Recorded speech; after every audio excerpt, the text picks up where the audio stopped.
ഇന്ത്യയിലെ English channel എന്നറിയപ്പെടുന്ന പുഴ ഏതാണ്? ഉത്തരം മയ്യേഴി പുഴ. മനുഷ്യനിർമ്മിതമായ കേരളത്തിലെ ഏക വനം ഏതാണ്? ഉത്തരം കരീം ഫോറസ്റ്റ് പാർക്ക്.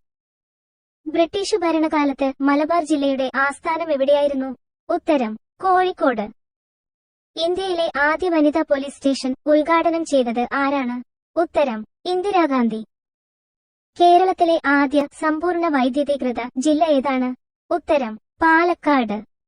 കേരളത്തിൽ ആദ്യമായി സിനിമാ പ്രദർശനം നടത്തിയത് എവിടെയാണ്? ഉത്തരം കോഴിക്കോട്. കേരളത്തിലെ ഏറ്റവും വലിയ മഴക്കാട് ഏതാണ്? ഉത്തരം സൈലന്റ് വാലി. കേരളത്തിലെ ഏറ്റവും വലിയ വെള്ളച്ചാട്ടം ഏതാണ്? ഉത്തരം ആതിരപ്പള്ളി. കേരളത്തിലെ ആദ്യ പക്ഷി സങ്കേതം ഏതാണ്? ഉത്തരം തട്ടേക്കാട്. കേരളത്തിലെ ഏക മേജർ തുറമുഖം ഏതാണ്? ഉത്തരം കൊച്ചി.